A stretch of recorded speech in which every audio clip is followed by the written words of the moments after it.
नमस्कार, मैं डॉक्टर मयूरी कोठीवाला हूँ, कंसल्टेंट ऑब्स्टेट्रिक्स गायनेकोलॉजी जयपुर से। और आपका फिर से स्वागत है आपके अपने फेवरेट चैनल में, जिसमें हम डिस्कस करते हैं महिलाओं से रिलेटेड, प्रेगनेंसी से रिलेटेड सारे हेल्थ इश्यूज़, समस्याएं, उनके समाधान और बचाव के ऑप्शंस। तो फ्रेंड्स, मेरा ये मकसद रहता है कि मैं हर बार हर वीडियो में कुछ एक ऐसा टॉपिक उठाऊं, एक ऐसा टॉपिक आपको समझाऊं जिसके बारे में बहुत कम जानकारी है लोगों को। और ये टॉपिक्स के बारे में अगर आप जान लेते हैं तो आपकी बीमारी में या आपकी जो भी प्रेजेंट कंडीशन है, प्रेगनेंसी है, उसमें आपको काफ़ी हेल्प मिलती है। ऐसा ही एक टॉपिक आज का है NT-NB सोनोग्राफी।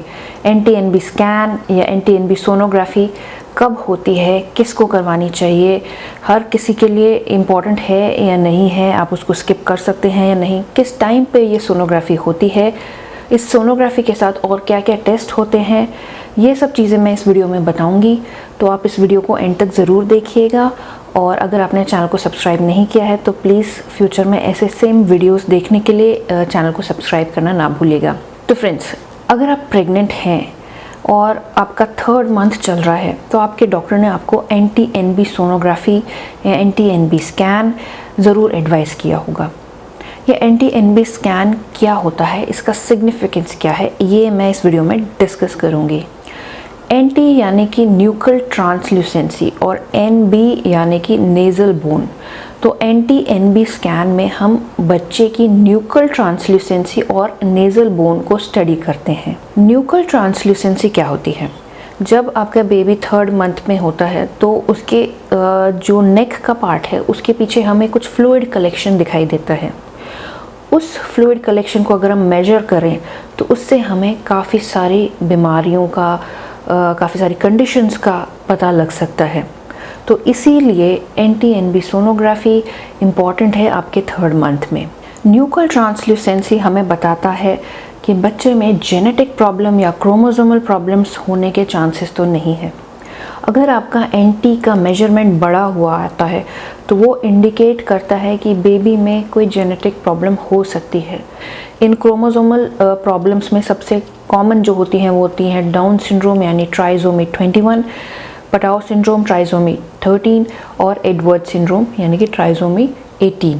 ट्राइसोमी या फिर जेनेटिक प्रॉब्लम के अलावा भी अगर बच्चे में कोई कंजेनाइटल हार्ट प्रॉब्लम है तो भी न्यूकल ट्रांसल्यूसेंसी थोड़ी बढ़ी हुई आती है। बच्चे में कोई न्यूरल ट्यूब डिफेक्ट है, उसकी स्पाइन में कोई प्रॉब्लम है, रीढ़ की हड्डी में प्रॉब्लम है, तो भी न्यूकल ट्रांसल्यूसेंसी बढ़ी हुई आ सकती है। तो ये सब चीज़ों को टाइम पे डिटेक्ट करने के लिए न्यूकल ट्रांसल्यूसेंसी का मेजरमेंट ज़रूरी है। तो NT स्कैन हम कब करवाते हैं? NT स्कैन करवाने का एक टाइम ड्यूरेशन है, उसी में आपको करवाना होता है। अगर आप उससे पहले करवाते हैं तो वो जो फ्लूइड की मैं बात कर रही हूँ बच्चे की गर्दन के पीछे, वो इतना क्लियरली विजिबल नहीं होता। और अगर उस टाइम के बाद करवाते हैं जो इसके लिए अप्रोप्रिएट टाइम है, उसके बाद आप ये सोनोग्राफी करवाने की कोशिश करते हैं तो वो जो फ्लूइड है वो एब्जॉर्ब होने लगता है, बच्चे की बॉडी उसको एब्जॉर्ब कर लेती है, तो इसीलिए उसकी वैल्यू प्रॉपर नहीं आती। तो इसका जो आइडियल टाइम है वो है 11 वीक्स से लेके 13 वीक्स और 6 डेज़। 11 हफ्ते से लेके 13 हफ्ते 6 दिन तक आप ये सोनोग्राफी करवा सकते हैं। या फिर दूसरे अगर मेजरमेंट में बात करें, क्राउन रम्प लेंथ CRL, बच्चे के सर से लेके उसके निचले हिस्से तक, बॉटम तक जब उसको मेजर करते हैं तो अगर उसकी लेंथ 45 मिलीमीटर से लेके 84 मिलीमीटर तक है तो ही NT स्कैन पॉसिबल है। अगर बेबी इससे ज़्यादा बड़ा हो गया है या लंबाई में ज़्यादा है तो फिर NT सोनोग्राफी की कोई सिग्निफिकेंस नहीं रहती। न्यूकल ट्रांसल्यूसेंसी के अलावा इस टाइम पे हम नेज़ल बोन को भी स्टडी करते हैं। बच्चे की जो नाक की हड्डी है उसको भी हम स्टडी करते हैं। नाक की हड्डी जो है, नेज़ल बोन जो है, अगर वो एब्सेंट है या छोटी है कंपैरिजन में, नॉर्मल के कंपैरिजन में, तो भी ये इंडिकेट करता है, ये सॉफ्ट मार्कर होता है जेनेटिक प्रॉब्लम्स का। Down syndrome, Patau syndrome, Edward syndrome, जो मैं बात कर रही हूँ इन सिंड्रोम्स की, तो उन सब में भी ये नेज़ल बोन इफ़ेक्ट हो सकती है। तीसरी चीज़ जो हम इस सोनोग्राफी में देखते हैं वो होता है बच्चे की हार्ट। बच्चे के हार्ट में कोई रीगर्जिटेशन, ट्राइकस्पिड रीगर्जिटेशन पर्टिकुलरली हम लोग देखते हैं। ये ट्राइकस्पिड वॉल पे ब्लड फ्लो वापस तो नहीं जा रहा है, रीगर्जिटेट तो नहीं हो रहा है, ये भी आपकी रिपोर्ट में मेंशन होता है। चौथी चीज़ जो इस सोनोग्राफी में देखी जाती है वो होती है डक्टस वीनोसस का ब्लड फ्लो पैटर्न। बच्चे में एक वेसल होती है डक्टस वीनोसस जो इंडिकेट करती है कि आगे चल के बच्चे में कोई कॉम्प्लिकेशन होने के चांसेस तो नहीं है। अगर उस ब्लड वेसल में ब्लड जो है रिवर्स में फ़्लो होने लगता है तो ये इंडिकेट करता है या तो कोई जेनेटिक प्रॉब्लम हो सकती है या फिर मिसकैरेज की तरफ बेबी अपना जा रहा है। पांचवी चीज़ जो इस सोनोग्राफी में देखी जाती है वो होता है uterine artery Doppler. Uterine artery वो आर्टरी है जो आपके यूट्रस को ब्लड सप्लाई कर रही है। यूट्रस से फिर आपके प्लेसेंटा को ब्लड फ्लो जाता है। तो अल्टीमेटली अगर यूट्राइन आर्टरी में रेजिस्टेंस आ रहा है यानी कि रुकावट आ रही है, blood flow proper freely flow नहीं हो रहा है, तो ये इंडिकेट करता है कि आगे चल के प्रेगनेंसी में आपका बीपी बढ़ने का या फिर कोई कॉम्प्लिकेशन होने का चांस ज़्यादा है।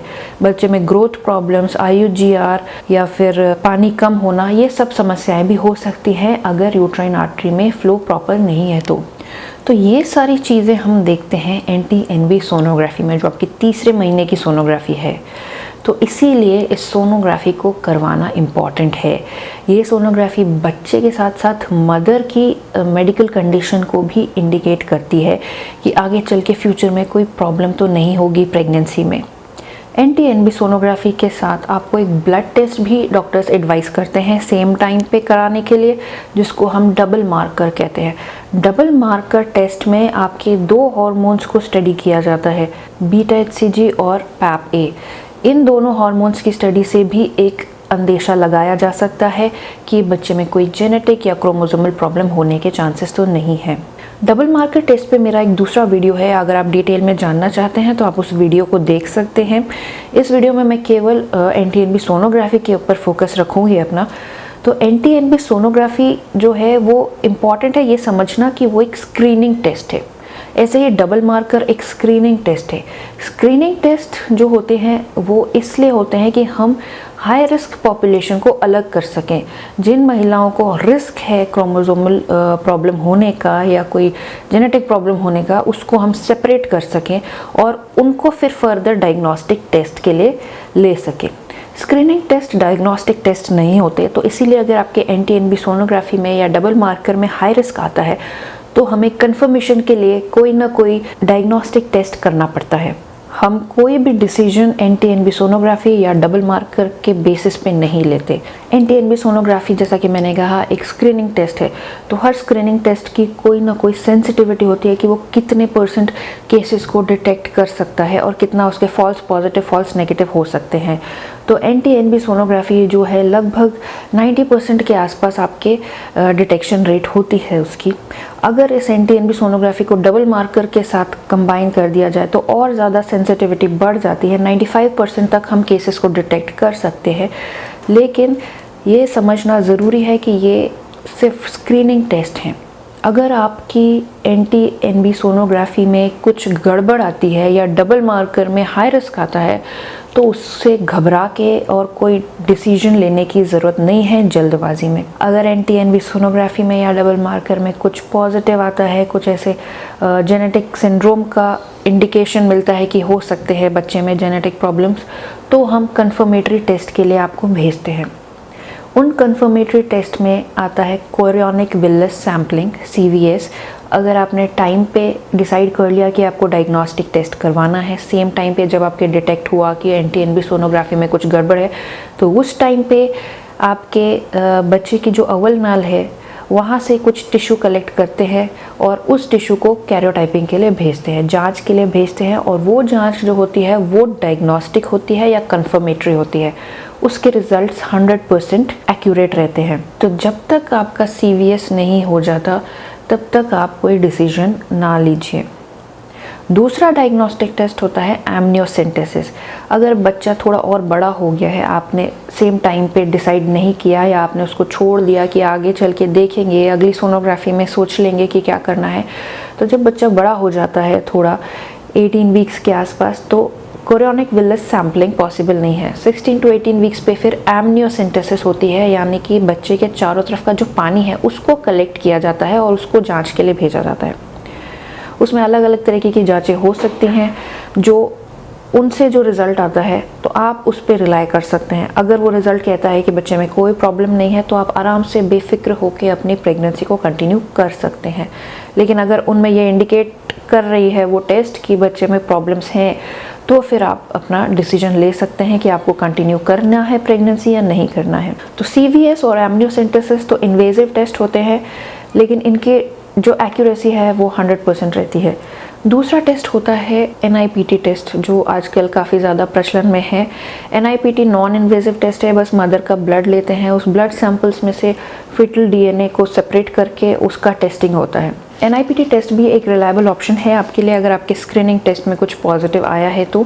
लेकिन NIPT टेस्ट सारे के सारे जेनेटिक डिसऑर्डर्स को स्टडी नहीं करता है। उसमें जो मोस्ट कॉमन जेनेटिक डिसऑर्डर्स हैं उनको ही स्टडी किया जाता है और उसकी जो एक्यूरेसी होती है वो 99.9% होती है। तो अगर आपके स्क्रीनिंग टेस्ट में पॉजिटिव आया, NT-NB सोनोग्राफी में या डबल मार्कर टेस्ट में पॉजिटिव आया, लेकिन आपके कंफर्मेटरी टेस्ट अगर नेगेटिव शो कर रहे हैं तो आप आराम से वेट कर सकते हैं। आप अपने 5th मंथ की सोनोग्राफी का वेट कर सकते हैं। उसमें और स्टडी हो जाता है कि जैसे जैसे बच्चा ग्रो करता है तो कुछ अगर क्लियर कट सिंड्रोम्स होते हैं, जेनेटिक सिंड्रोम्स होते हैं, तो उनमें क्लियर कट मार्कर्स दिख जाते हैं, तब आप अपना डिसीजन ले सकते हैं। इतनी जल्दबाजी या हड़बड़ाहट करने की ज़रूरत नहीं है अगर दोनों टेस्ट अलग अलग रिपोर्ट शो कर रहे हैं तो। लेकिन अगर स्क्रीनिंग टेस्ट भी पॉजिटिव है और आपके इन्वेजिव टेस्ट भी पॉजिटिव आ जाते हैं, डायग्नोस्टिक टेस्ट भी पॉजिटिव आ जाते हैं, तो फिर आपको आगे प्रेगनेंसी को एडवांस करके और फिर टर्मिनेट करने का सेंस नहीं बनता है। तो फ्रेंड्स, ये सारे जो टेस्ट हैं वो इसलिए है कि टाइमली हमारी प्रॉब्लम्स डायग्नोज हो सकें, टाइम पे हमें पता चल सके कि कोई प्रॉब्लम तो नहीं होने वाली है आगे चल के प्रेगनेंसी में, तो टाइमली हम डिसीजन ले सकें उसके लिए। कई बार होता है कि पेशेंट्स जो हैं वो नहीं करवाते ये सारे टेस्ट, वो सीधे 5वें महीने की सोनोग्राफी करवाते हैं, तब उनको पता चलता है कि बच्चे में कुछ मेजर प्रॉब्लम है जो आगे बच्चा सर्वाइव नहीं कर पाएगा उसके साथ, तो वो लेट हो जाता है। मदर के लिए भी उतना ही प्रॉब्लमेटिक होता है, एक 5 महीने के बेबी को डिलीवर करना उतना ही डिफ़िकल्ट हो जाता है। साथ में इमोशनल ट्रॉमा भी अलग होता है पेरेंट्स के साथ। तो इसीलिए इन टेस्ट से आपको डरना नहीं है और ये नहीं समझना है कि ये कोई वेस्टेज है या डॉक्टर ज़बरदस्ती में आपके हर दूसरे महीने में टेस्ट करवा रहे हैं। हर टेस्ट का एक सिग्निफिकेंस रहता है। ये टेस्ट इसीलिए है कि आपको टाइम पे आपकी प्रॉब्लम्स से बचाया जा सके। लेकिन साथ में ये समझना भी ज़रूरी है कि ये जो भी टेस्ट हैं वो सारे स्क्रीनिंग टेस्ट हैं और इनकी एक्यूरेसी इतनी नहीं होती है। तो ये सोनोग्राफी पे भी कई बार चीज़ें जो है, बच्चे की पोजीशन अगर प्रॉपर नहीं है या एज, जेस्टेशनल एज प्रॉपर नहीं है, आपने थोड़ा जल्दी करवा लिया सोनोग्राफी या लेट करवा लिया, तो इन सब चीज़ों से भी फ़र्क पड़ता है रिज़ल्ट्स में। तो इसीलिए टाइमली सोनोग्राफी होना भी ज़रूरी है। अगर 3rd मंथ पे आपने मिस किया या नहीं किया, अपने टाइम पे करवा भी लिया, उसमें कुछ नॉर्मल भी आता है या एबनॉर्मल आता है, आपको अपने 5th मंथ का सोनोग्राफी भी करवाना है। ऐसे नहीं सोचिए कि एक सोनोग्राफी करा ली उसमें सब सही है या नहीं है तो आगे कराने की ज़रूरत नहीं है। तो हर सोनोग्राफी का एक सिग्निफिकेंस है और हर सोनोग्राफी से हमें कुछ ना कुछ बच्चे के बारे में, मदर के बारे में पता चलता है, तो इसीलिए आपको ये सब एडवाइस होती है। तो मैं उम्मीद करती हूँ कि मेरा ये वीडियो आपके किसी काम का रहेगा और आपके घर में जो भी प्रेग्नेंट महिलाएं हैं, आपके फ्रेंड सर्कल में कोई भी प्रेग्नेंट लेडीज़ हैं, तो आप उनके साथ ये वीडियो ज़रूर शेयर करिए ताकि उनके लिए हेल्पफुल रहे। और अगर आपने चैनल को सब्सक्राइब नहीं किया है तो प्लीज़ सब्सक्राइब करिए। Thank you.